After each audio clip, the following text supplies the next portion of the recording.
Il était une fois un prince qui était bien aimé par son royaume entier.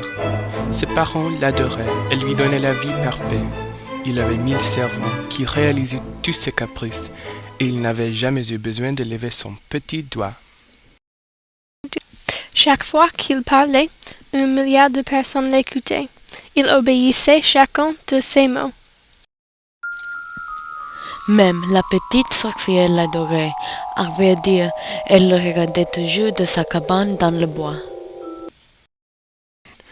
Depuis que ses parents étaient morts, elle vivait toute seule, à l'exception d'un petit chat qui s'appelait Bartholomew. Néanmoins, elle avait de quoi s'occuper. Elle balayait la maison, apprenait de nouvelles sortes et prenait soin de toutes les bêtes de la forêt. Mais chaque nuit, elle rêvait du prince. Un jour, elle vit à travers sa boule de cristal une image qui lui fit peur. Elle vit une belle fille qui ressemblait à la sœur du prince et qui préparait un poison mortel et le versait dans le verre du prince. Mon Dieu, mon cher mort, il est en danger. Je dois faire quelque chose, dit la petite sorcière. Puis elle monta sur son balai et elle vola au palais pour avertir le prince avec Bartholomew, bien sûr.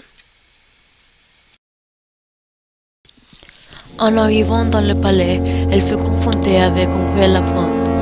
Après s'être promenée pendant 20 minutes, elle réalisa qu'elle était perdue, et puis elle commença à pleurer. Mais après un moment, elle s'aperçut que Bartholomew courait après quelque chose. Quand il semblait que le chat avait attrapé ces choses, le petit sorcier entendit une voix timide. « Ne me mangez pas, j'ai une famille !» La sorcière vit dans le griffe du chat un petit sourire. « Aidez-moi, sorcier, s'il vous plaît !»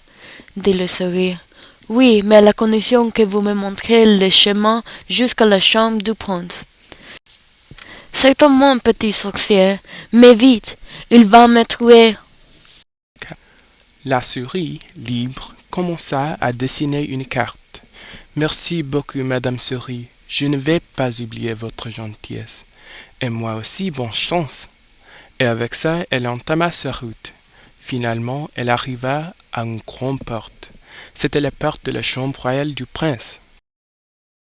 Avec quelques mots magiques, elle devint invisible et elle entra dans la chambre comme un fantôme. Voyant la potion, elle s'approcha quand le prince entra avec ses assistants. « Mais non, il ne faut jamais dire jamais. Je veux une voiture en or et je vais l'avoir, » dit le prince.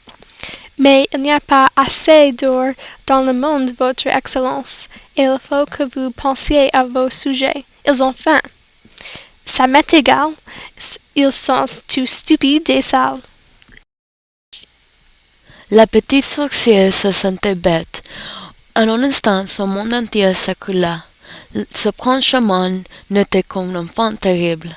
Elle prononça quelques mots au-dessus de la potion et décida de quitter le palais avec Bartholomew.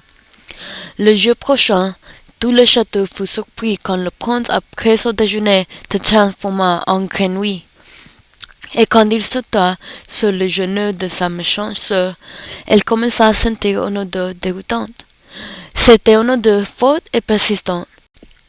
Le malheur du prince était temporaire à cause de la petite sorcière, mais ce n'était pas le cas pour la princesse.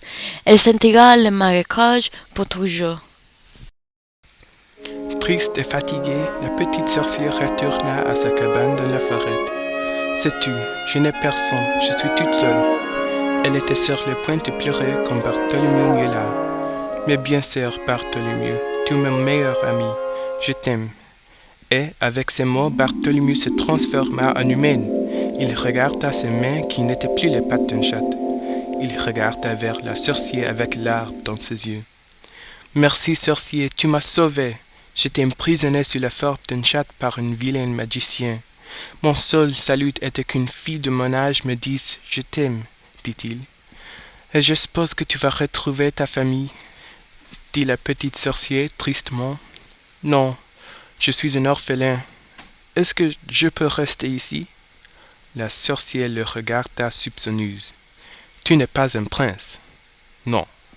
Dans ce cas, tu peux rester ici pour toujours. » Après, les deux orphelins devinrent amis et vécurent heureux dans leur cabane dans la forêt.